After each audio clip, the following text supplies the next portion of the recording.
నమస్తే, welcome to CM today. నేను సహస్ర. ఆంధ్రప్రదేశ్ ముఖ్యమంత్రి చంద్రబాబు నాయుడు పేరుతో ఫేక్ వీడియో వైరల్ అవుతుంది. తక్కువ పెట్టుబడితో ఎక్కువ డబ్బులు సంపాదించటంటూ డీప్ ఫేక్ టెక్నాలజీతో సృష్టించిన ఈ వీడియోను నమ్మొద్దని మంత్రి నారా లోకేష్ సూచించారు. తెలంగాణ ముఖ్యమంత్రి రేవంత్ రెడ్డి పేరుతోనూ ఇలాంటి వీడియో ఒకటి వైరల్ అవుతుంది. ఇటువంటి మోసపూరిత వీడియోల పట్ల అప్రమత్తంగా ఉండాలని ఆంధ్రప్రదేశ్ ప్రభుత్వం తరపున ఫ్యాక్ట్ చెక్ టీం హెచ్చరించింది. ఆంధ్రప్రదేశ్ ముఖ్యమంత్రి చంద్రబాబు పేరుతో ఒక వీడియో వైరల్ అవుతుండడం సంచలనాన్ని రేపుతుంది. కేవలం 22,000 పెట్టుబడి పెడితే భారీగా డబ్బులు సంపాదించొచ్చంటూ ఒక మీడియా జర్నలిస్ట్ తో కలిసి చెప్పినట్లు వీడియో ఒకటి సోషల్ మీడియాలో చక్కర్లు కొడుతుంది. తక్కువ పెట్టుబడితో ఎక్కువ డబ్బులు సంపాదించట్టు వైరల్ చేస్తున్నారు వీళ్ళు. ముఖ్యమంత్రి చంద్రబాబు ఇలాంటి వాటిని ప్రమోట్ చేయడం ఏంటని కొందరు నెటిజన్లు కూడా పొరపాటు పడ్డారు.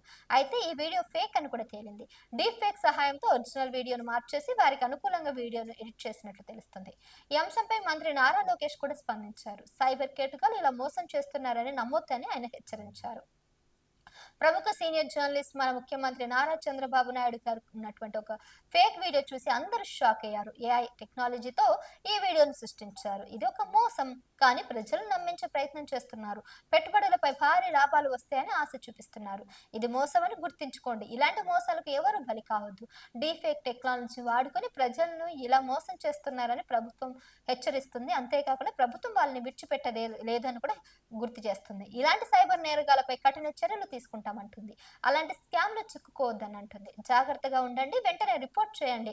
ఇక అప్రమత్తంగా ఉంటే మోసపోకుండా ఉండవచ్చు అంటూ కూడా మంత్రి నారా లోకేష్ ట్వీట్ చేశారు. ఈ ఫేక్ వీడియోపై ఆంధ్రప్రదేశ్ ఫ్యాక్ట్ చెక్ టీం స్పందించింది. ఇది ఒక ఫేక్ వీడియో. కొందరు నేరగాలు మోసపూరితంగా టెక్నాలజీని దుర్వినియోగం చేస్తూ చేసిన వీడియో ఇది. ఇందులో ఆంధ్రప్రదేశ్ ముఖ్యమంత్రి నారా చంద్రబాబు నాయుడు గారి వీడియోను కూడా సృష్టించారు.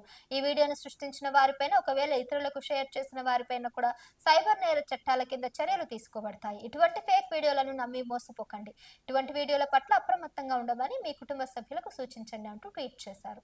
ఏపీ ముఖ్యమంత్రి మాత్రమే కాదు, తెలంగాణ ముఖ్యమంత్రి కూడా ఈ ఫేక్ వీడియో బాధ తప్పలేదు. అక్కడ కూడా సీఎం రేవంత్ రెడ్డి పేరుతో ఒక వీడియోను వైరల్ చేస్తున్నారు. అక్కడ ముఖ్యమంత్రి రేవంత్ రెడ్డి 21,000తో పెట్టుబడి పెడితే ఏకంగా 2 లక్షలు సంపాదించొచ్చు అంటూ సీఎం పేరుతో ప్రచారం జరుగుతుంది. దీనిపై తెలంగాణ ఫ్యాక్ట్ చెక్ టీం స్పందించి క్లారిటీ ఇచ్చింది. ఇది డీ ఫేక్ వీడియో అని స్పష్టత ఇచ్చారు. ఈ తప్పుడు ప్రచారాన్ని ఎవరు నమ్మొద్దని సూచించారు. మొత్తం మీద తెలుగు రాష్ట్రాల సీఎంల పేరుతో ఒక వీడియోను క్రియేట్ చేసి తప్పుడు ప్రచారం అయితే చేస్తున్నారు.